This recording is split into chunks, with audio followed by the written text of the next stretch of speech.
Hi, Dr. Jasper here from wizardofhealth.net. In the next 4 minutes, we're going to answer the question, what is a trigger point? A trigger point is also commonly known as a muscle knot, and it's the number one cause of muscle aches and pains.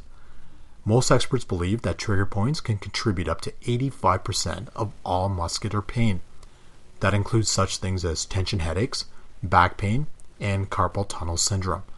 Trigger points can also develop from prolonged sitting, bad postures, or from a whiplash injury. Yet, they're usually undertreated or misdiagnosed. Let's first start off with one of the many medical definitions of a trigger point.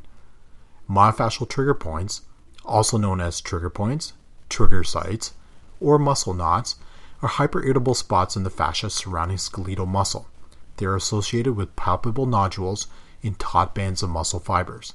Now, for most of us, that definition just kind of leaves us scratching our head. Let's see if we can make that simpler to understand and break that definition up into pieces.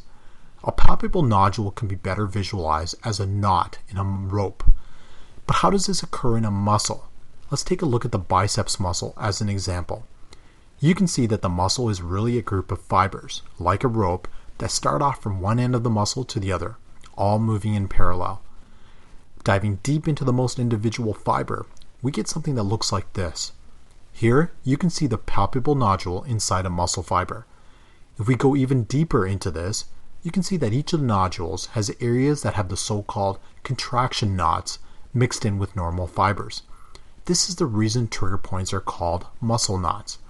Now, let's go back to our medical dictionary. We already figured out what these palpable nodules are. Now let's talk about what we mean by hyperirritable spot.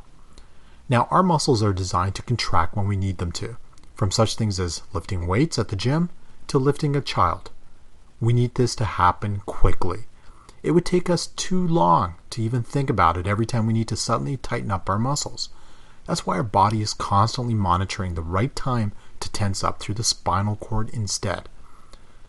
When your muscle needs to tense up, a message is sent from the muscle to your spinal cord, where it quickly sends a message back to the muscle to tense up and contract.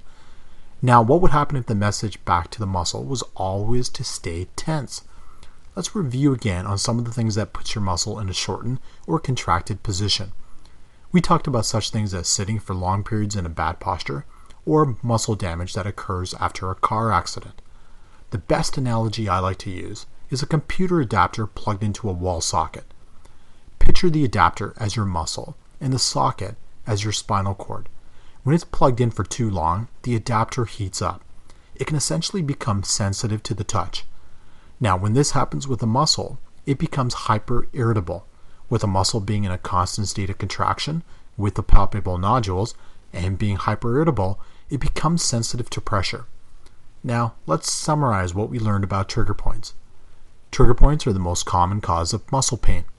They're similar to knots that are called palpable nodules. The muscle ends up in a constant state of contraction, which leads to hyperirritable and hypersensitive spots. Finally, trigger points can be caused by trauma, such as car accidents, overstretched positions, and bad posture. Need help finding the right tool to treat your painful trigger points? Head over to musclewizard.net and see how you can easily self-treat your trigger points at home or the office. For more informational videos and articles, simply visit us at wizardofhealth.net. Thank you.